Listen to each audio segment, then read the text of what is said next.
Hello and welcome to my channel. Class 12 accountancy cash flow statement हमारी चल रही है।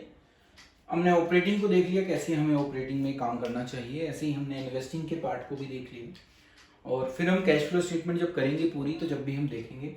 अभी एक और इम्पोर्टेंट टॉपिक बचता है, वो फाइनेंसिंग एक्टिविटी का है। तो ये जो वीडियो है ये इसी फाइनेंसिंग एक्टिविटी के ऊपर बेस्ड है कि हम फाइनेंसिंग एक्टिविटी को कैसे निकालें। तो ये नॉर्मली 1 नंबर की आती है, क्योंकि बाकी नंबर बाकी चीज़ों में डिस्ट्रीब्यूट हो जाते हैं, ज़्यादा इसमें ट्रांजैक्शन नहीं होती। तो देखते हैं कि वो क्या क्या ट्रांजैक्शन होती हैं 2 क्वेश्चन की हेल्प से, जिससे हम ये समझ पाए कि हम किस तरीके से फाइनेंसिंग एक्टिविटी को बनाएं।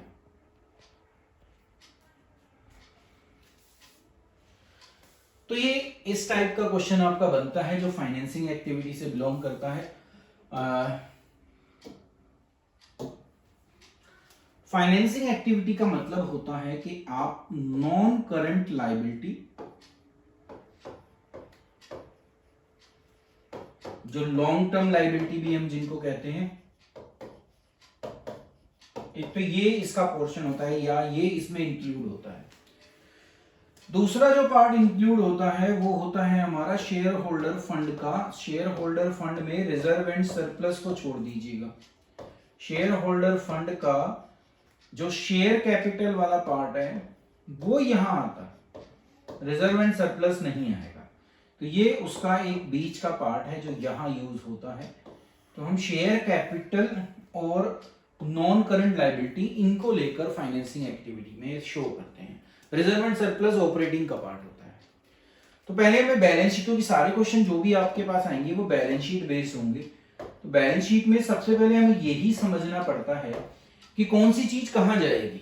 तो जब भी आप नॉन करंट लायबिलिटी देखें तो इसका मतलब फाइनेंसिंग का पार्ट है, शेयर कैपिटल देखें तो वो भी फाइनेंसिंग का पार्ट है। और इनके ऊपर जो भी आप पेमेंट करते हैं, अब चाहे आपने इंटरेस्ट पे किया हो, अब इंटरेस्ट पेड ऑन बोरोइंग कर रहा हूं, बोरोइंग का मतलब हर टाइप की बोरोइंग, अब वो चाहे डिबेंचर हो, लोन हो, कुछ भी हो। ऐसे ही जो आप डिविडेंड पे करते हो वो भी इसी का पार्ट होता है। अब वो डिविडेंड चाहे आपने किस पर, इक्विटी शेयर पर किया हो या प्रेफरेंस शेयर पर किया हो, वो दोनों ही यहां आएंगे। तो ये पार्ट्स होते हैं हमारे। ये दोनों चीजें ऑपरेटिंग में प्लस होती हैं, यहां पर शो की जाती हैं क्योंकि ये बिलोंग यहां से करती हैं।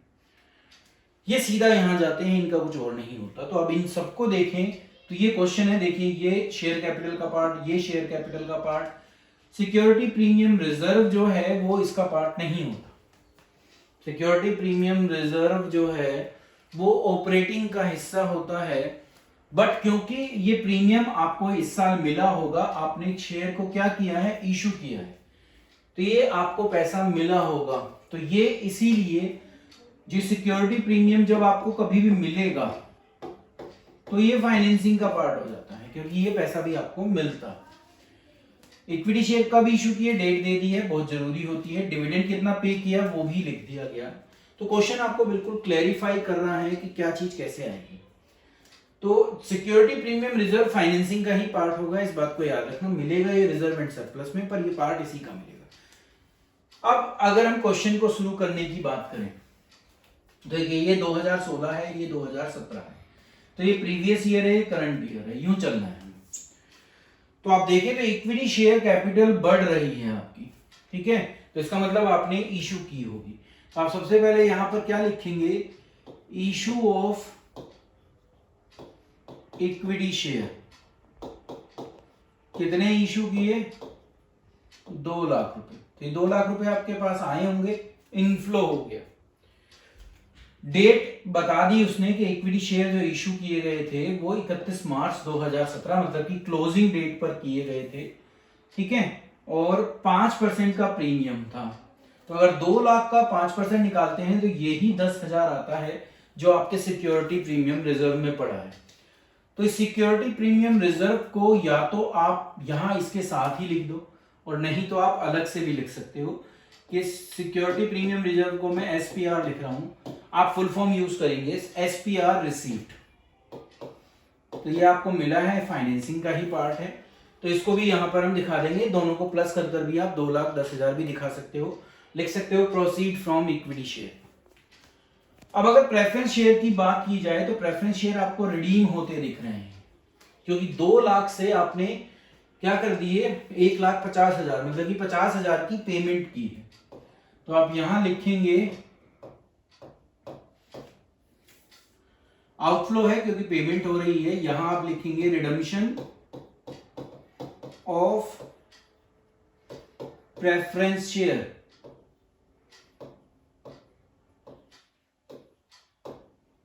जब कम होगी that's means redemption. Equity share कभी रिडीम नहीं होते, प्रेफरेंस शेयर मिलेंगे, डिबेंचर आपको रिडीम होते हुए मिलेंगे।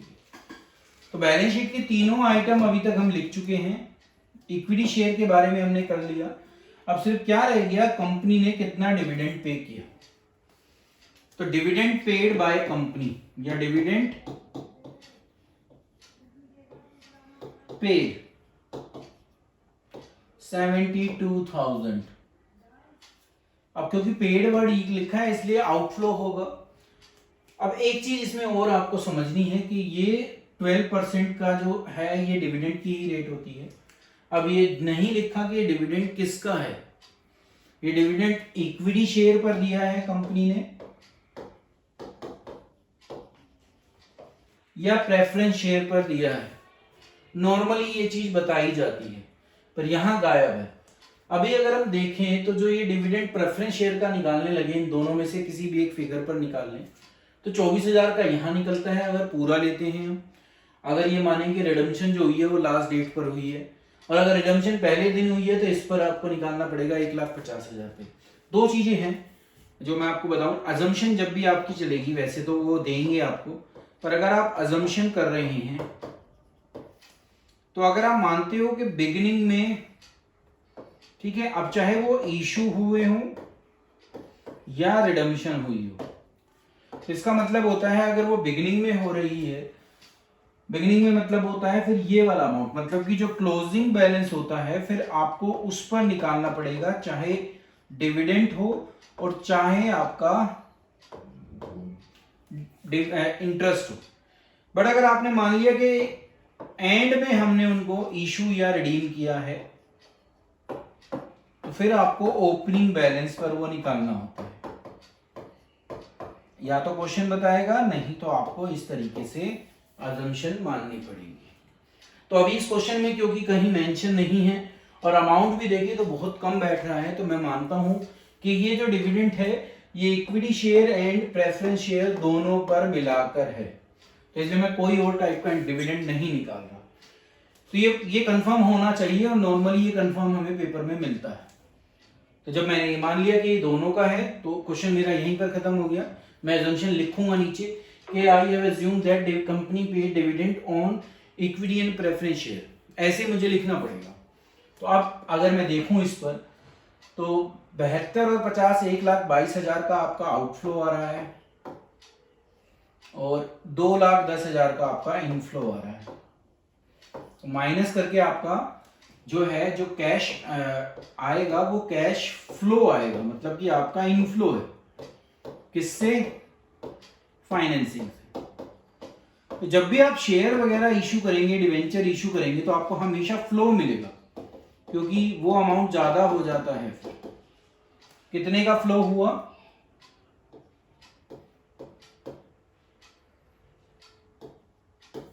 88,000 का। तो ये होता है हमारा cash flow from financing activity. कोई ज्यादा एंट्रीज आपको नहीं मिलेंगी क्योंकि मार्क्स भी आप देखोगे तो 1 मार्क्स का टोटल ये है, तो 1 मार्क्स के लिए वो कभी भी आपसे ज्यादा चीजें नहीं पूछेंगे। हाँ, अगर ये इंडिविजुअल इस तरीके से आया तो ये क्वेश्चन फिर आपका 3 मार्क्स का बैठेगा, 4 का भी हो सकता है अगर लेंथी है तो। एक और क्वेश्चन इसी का जिसमें भी फिर ये इसी तरीके से है, सारी चीजें क्लियर कट यहाँ मेंशन है। हमें करना वही है, फाइनेंसिंग एक्टिविटी पर निकालना है। अगर हम पहली एडजस्टमेंट पढ़ें तो इक्विटी शेयर को बताया गया है कि 5% के प्रीमियम पर है और लास्ट डेट पर इशू हुए हैं, मतलब कि एंड पर। तो जो भी बैलेंस इक्विटी के लिए यूज करना पड़ेगा वो 3 लाख पर ही देना पड़ेगा जो भी हम देंगे। तो सबसे पहले ये पता चला कि इक्विटी शेयर इशू हुए हैं, ये लिख रहे, साथ ही साथ ये इसका प्रीमियम का अमाउंट है जो मैंने क्या किया है, रिसीव किया होगा क्योंकि 3 से 5 अगर जा रहा है तो 2 लाख के आपने शेयर इशू किए हैं। 2 लाख पर 5% जो प्रीमियम होता है वो 10,000 ही आता है। तो आप दोनों को प्लस कर एक साथ 2,10,000 भी दिखा सकते हैं। लिखोगे proceed from equity share issued. ठीक है, तो हम एक साथ, पिछले क्वेश्चन में हमने अलग अलग कराया था, अब की बार हमने एक साथ दिखा दिया है, दोनों का मतलब एक ही है। प्रेफरेंस शेयर देखें तो दोनों साल सेम रहे तो ना वो रिडीम हुए ना वो इशू हुए, तो वो तो यहाँ कुछ नहीं आएगा। सिक्योरिटी प्रीमियम रिजर्व हम डाल चुके हैं, तो ये 3 चीजें हम कर चुके हैं। अब नीचे कंपनी ने कहा है कि जो इक्विटी के ऊपर डिविडेंड है वो 10% देना है। अब 10% किसके ऊपर दोगे? सिर्फ 3 लाख पर, क्योंकि 5 लाख कब हुए? वो सबसे लास्ट में, एंड पे। तो जब अभी आपको पीछे जब मैं क्वेश्चन बता रहा था तो मैंने बताया था कि अगर एंड पे हो तो आपको ओपनिंग बैलेंस पर निकालना पड़ेगा। ठीक है, तो ये यहां पर हम यूज कर रहे हैं। अब तो इसका मतलब 3 लाख पर 10% का डिविडेंड पे किया है कंपनी ने, तो आप लिखोगे यहां पर dividend paid on equity share. तो 3 लाख का 10% अगर निकालते हैं तो 30,000 आता है, क्योंकि वर्ड पेड ही लिखा है तो वो आउटफ्लो है। ये एडजस्टमेंट भी हमारी हो गई। अब एक तो ये 14% डिवेंचर रह गए, आप देखो तो यहां तो कुछ नहीं था, यहां ये 5 लाख हो गए। ठीक है, कुछ शायद मिसिंग है, क्योंकि यहां वो लिख रहे हैं एडिशनल डिवेंचर्स, का मतलब यहां कोई फिगर थी जो मैं लिखना भूल गया, तो मैं एजम्पशन के साथ यहां पर एक फिगर लिख देता हूं जिससे हम क्वेश्चन को कर पाए। मान लिया ये 3 लाख है, तो उन्होंने कहा कि जो एडिशनल डिबेंचर इशू हुए हैं वो 1 अप्रैल 2017 मतलब कि साल के शुरू पे हो गए, और 10% के डिस्काउंट पर इशू हुए हैं। अब मैं यहां पर देखूं तो कितना बैठता है? 2 लाख के डिबेंचर इशू हो रहे हैं। अब जब वो 10% के डिस्काउंट पर हैं, इसका मतलब आपको 20,000 कम मिले होंगे, टोटल पैसा आपको कितना मिला होगा? 1,80,000। ठीक है, तो अब आप 1,80,000 रुपए ही यहां पर दिखाएंगे।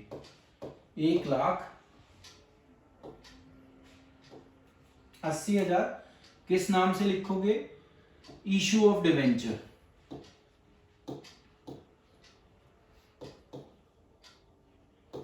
At discount. 10% भी लिखना चाहें तो लिख सकते हैं, तो माइनस करके दिखाओगे, क्योंकि फ्लो सिर्फ इतने का है और ये फ्लो आपका इनफ्लो है। ठीक है, इसीलिए मैंने उसको विदाउट ब्रैकेट लिखा है।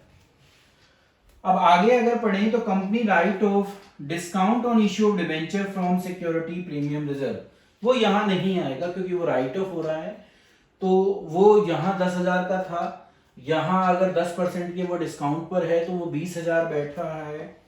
अभी तो पूरा नहीं हो पा रहा है, इसका मतलब प्रॉफिट में से भी राइट ऑफ किया होगा, तो राइटिंग ऑफ जो डिस्काउंट है वो यहां नहीं जाएगा, वो ऑपरेटिंग का पार्ट है, इसलिए हम इसको यहां पर तो यूज नहीं करेंगे।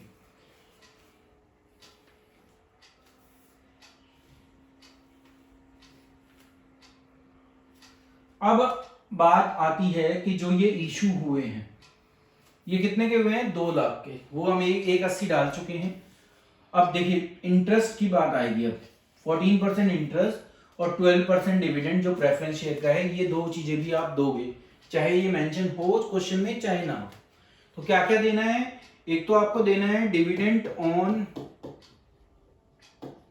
Preference share. Preference share 2 lakh के ही हैं, शुरू में भी और एंड में भी, तो इसका मतलब है 12% 2 लाख का अगर मैं निकालता हूं तो वो 24,000 आता है, तो ये आपने पे किया होगा। पेड वर्ड यूज कर लेते हैं जिससे पता रहे कि ब्रैकेट क्यों लगाई है। ऐसे ही अब हमें इंटरेस्ट पे करना है डिवेंचर पर, तो इंटरेस्ट ऑन डिवेंचर अगर हम निकालें तो बताया गया है कि साल के शुरू में है, तो इसका मतलब आपको 5 लाख के ऊपर क्या निकालना पड़ेगा? इंटरेस्ट निकालना पड़ेगा। और कितने परसेंट इंटरेस्ट निकालना पड़ेगा? 14%। कैसे? देखिए मैंने यहाँ पे आपको बताया था कि अगर बिगिनिंग हो तो आप क्लोजिंग बैलेंस पर निकालेंगे। अब वो चाहे इंटरेस्ट निकाल रहे हो चाहे वो डिविडेंड निकाल रहे हो।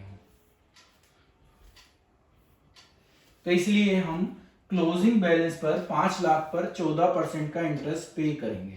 तो कितना बैठेगा?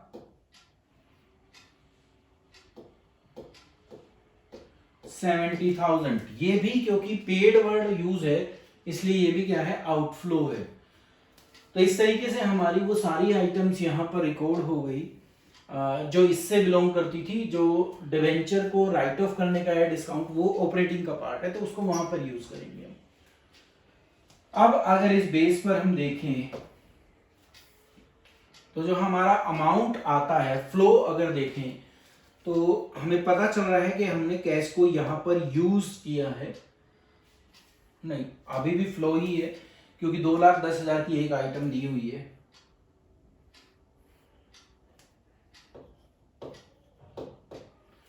कैसे निकालेंगे? 2,10,000, 1,80,000, तो इन दोनों को अगर हम प्लस करते हैं तो 3,90,000 का मेरा इनफ्लो है। अब अगर आउटफ्लो देखें तो 70 और 24 94 और प्लस 30, तो 1,24,000 का मेरा आउटफ्लो है। माइनस कर लो तो आपको पता चल जाएगा कि कितना कैश फ्लो हुआ फ्रॉम फाइनेंसिंग एक्टिविटी।